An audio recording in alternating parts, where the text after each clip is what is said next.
श्री शिवाय नमस्तुभ्य मित्रों, जय महाकाल, हर हर महादेव। तो मित्रों, कैसे हो आप सब? आशा करते हैं आप सब लोग बहुत अच्छे होंगे। मित्रों, आप सबको पता है कि सावन मास शुरू हो चुका है और आप सभी लोग महादेव जी की पूजा अर्चना तो ज़रूर ही कर रहे होंगे। तो आज इसी विषय में हम लोग बात कर लेते हैं कि 12 जुलाई को आखिर कौन सा स्पेशल दिन है मित्रों। तो 12 जुलाई को है गौरी व्रत। जी हाँ मित्रों, मंगला गौरी जो व्रत होता है वह 12 जुलाई को है। तो आप सभी लोग 12 जुलाई को मंगला गौरी व्रत कैसे करेंगे, उसके क्या क्या फ़ायदे हैं, इन सभी की हम बात करेंगे इस वीडियो में। साथ ही जो 5 कनेर के पुष्प वाला विशेष उपाय है उसे ज़रूर करेंगे। इससे आपके घर की सभी परेशानियां दूर होंगी। तो इसे करने के लिए आप लोगों की स्क्रीन पे एक कनेर का फूल दिख रहा है, तो हमें ऐसे ही 5 कनेर के फूल ले लेने। अगर आपको पीला वाला नहीं मिलता है तो सफ़ेद वाला या फिर गुलाबी वाला अगर मिल जाए तो उसे भी ले लीजिएगा, लेकिन आपको कनेर के पास पुष्प लेने ही हैं, इस बात का आप लोग ध्यान रखेंगे। इसके साथ ही आप लोगों को तांबे का एक कलश तैयार करना है, जिसमें आप सभी लोग अपने घर का जल और गंगा जल ज़रूर लेंगे। गंगा जल इसलिए भी लेंगे क्योंकि सावन का महीना चल रहा है और सावन के महीने में जो महादेव जी का श्रृंगार किया जाता है, पूजा इत्यादि की जाती है, उसमें अगर गंगा जल रखते हैं तो बहुत शुभ माना जाता है। अब हम सभी इस चीज़ों को लेकर पहुंच जाएंगे महादेव जी की शिवलिंग के पास। उत्तर दिशा में मुँह करके सबसे पहले जो एक लोटा जल है उसे आप सभी लोग श्री शिवाय नमस्तुभ्यम मंत्र का जाप करते हुए महादेव जी की शिवलिंग पर समर्पित कर दीजिएगा। जब जल समर्पित कर चुके होंगे तो महादेव जी की शिवलिंग से आप अपने हाथों से जल पूछ करके अब यहाँ पर कनेर के पुष्प को चढ़ाने का कुछ क्रम है, उसे समझते हैं। आप सभी लोग जानते हैं कि महादेव जी की शिवलिंग पे 3 से नहीं बल्कि 5 स्थान ही बहुत स्पेशल होते हैं, लेकिन यहाँ पर हमें 5 स्थानों पर महादेव जी की शिवलिंग पे नहीं चढ़ाना है, बल्कि अलग अलग एक कनेर का पुष्प महादेव जी के जो त्रिशूल होता है उस पर चढ़ा दीजिएगा, एक नंदी महाराज जी को, एक माता सुख सुंदरी को और एक माता के हस्तकमल पर। अब चढ़ा तो दिए अपने पाचन में, लेकिन इनके क्रम को समझना बहुत ज़रूरी है। सबसे पहला जो पुष्प आप यहाँ पर कनेर का चढ़ाने वाले हैं वो महादेव जी की शिवलिंग के बिल्कुल ऊपर चढ़ाने वाले हैं, ठीक है। सबसे ऊपर चढ़ाएंगे। इसके बाद में जो दूसरे नंबर का कनेर का पुष्प आप सभी लोग लेंगे, जिसे माता का हस्तकमल, जिसे प्यार से कटी भाग भी कहा जाता है, वहाँ पर आप सभी लोग उसे समर्पित कर देंगे। तो 2 पुष्प हो गए। अब तीसरे पुष्प की बात करते हैं। तीसरा पुष्प मित्रों, हम सभी लोग यहाँ पर माता अशोक सुंदरी का जो स्थान होता है, जो कि महादेव जी की सबसे प्रिय पुत्री हैं, वहाँ पे चढ़ाएंगे। इसके बाद में जो चौथा पुष्प है उसे आप लोग महादेव जी का जो त्रिशूल होता है उस पर समर्पित कर दीजिएगा। अब बचते हैं 5वां और अंतिम पुष्प।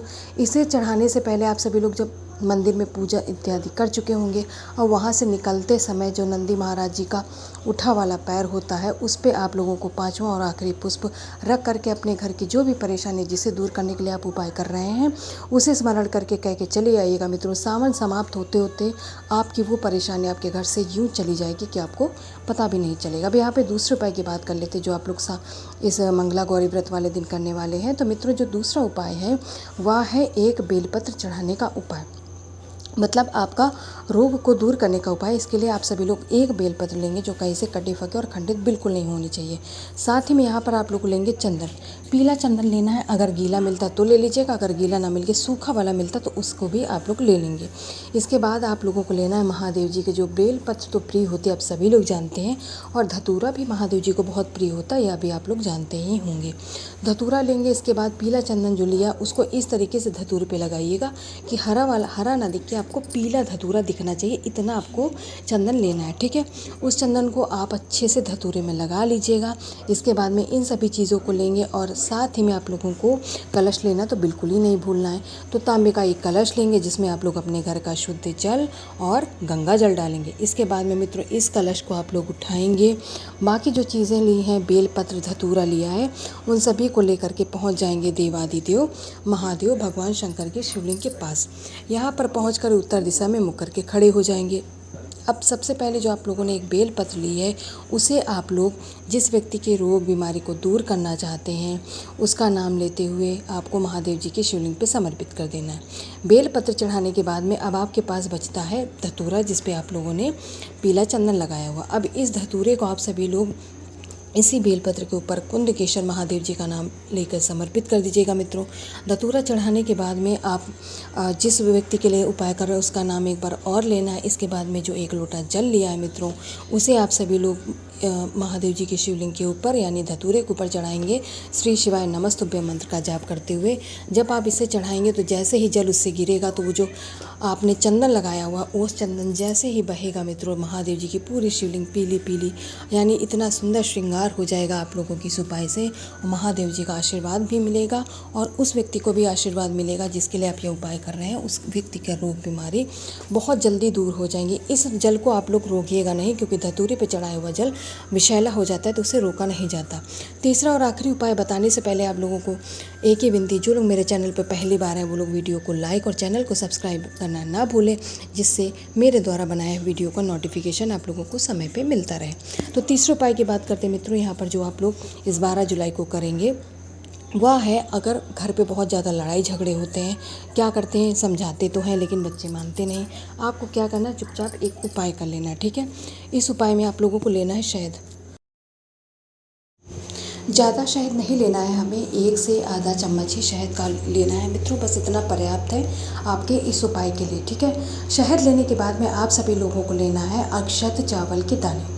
अब यहाँ पे बात करते हैं आखिर हमें दाने लेने कितने हैं, तो आप लोगों को यहाँ पर 7 दाने गिन करके अक्षत चावल के ले लेने हैं मित्रों।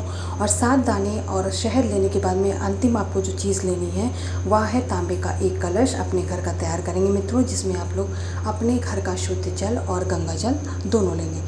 चावल या फिर शहद आपको इस कलश के अंदर नहीं डालना है, दोनों ही चीज़ों को आपको अलग से लेकर के जाना है। अब इन सभी चीज़ों को लेकर के मित्रों आप अपने इष्ट, अपने आराध्य भगवान शंकर की शिवलिंग के पास हम सभी लोग पहुंच जाएंगे, ठीक है। वहाँ पहुँच करके आपको उत्तर दिशा में मुख करके खड़े हो जाना है मित्रों। जो शहद लिया उस शहद का लेपन आप सभी लोग महादेव जी की शिवलिंग के ऊपर कर दीजिएगा। और शहद का लेपन करने के बाद में अब बारी आती चावल के दानों को समर्पित करने की। तो इन चावल के दानों को आप सभी लोग अपने घर के जिस व्यक्ति का लड़ाई झगड़ा उसके अंदर मन का क्रोध शांत करना चाहते हैं, तो आप लोगों को यहाँ पर हाटकेश्वर महादेव जी का नाम लेते हुए और उस व्यक्ति का नाम और गोत्र बोल करके इन चावल के दानों को आप सभी लोग इसी शहद के ऊपर चिपका देंगे, ठीक है मित्रों। हाटकेश्वर महादेव जी का नाम लेकर के आप लोग इस चावल के दानों पे चिपका दीजिएगा। और जाते जाते एक बार महादेव जी से और उस व्यक्ति का नाम और गोत्र बोलकर उसके मन को शांत करने के लिए निवेदन करेंगे। और सबसे लास्ट में 1 लोटा जो जल है उसे श्री शिवाय नमस्तुभ्यम मंत्र का जाप करते हुए मित्रों इसी शहद के ऊपर समर्पित कर दीजिएगा। यकीन मानिए उस व्यक्ति के मन का जो क्रोध है, जो मैल है, वो महादेव जी की कृपा से शांत हो जाएगा। और सावन का पावन पर्व है, महादेव जी का प्रिय महीना चल रहा है मित्रों, तो महादेव जी आपकी जो मन की बात है, आपकी जो इस इच्छा को ज़रूर पूरा करेंगे। तो यहाँ पर मित्रों हम लोगों ने 3 उपाय की बात कर ली और मैं आशा करती हूँ आप लोग यह उपाय समझ गए होंगे। तो इन उपायों को ज़रूर करिएगा मित्रों। महादेव जी का आशीर्वाद इस जो सावन के महीने में आप लोगों को मिलेगा और आपके परिवार पर भी बना रहेगा। साथ ही में जो माता गौरी है, मंगला गौरी व्रत करने से भी आप लोगों को बहुत लाभ होने वाले हैं। तो इन उपायों को ज़रूर करिएगा। आप व आपके परिवार की महादेव जी सदा ऐसे ही रक्षा करते रहें, आपके परिवार पर ऐसे ही महादेव जी का आशीर्वाद सदा बना रहे। श्री शिवाय नमस्तुभ्यम।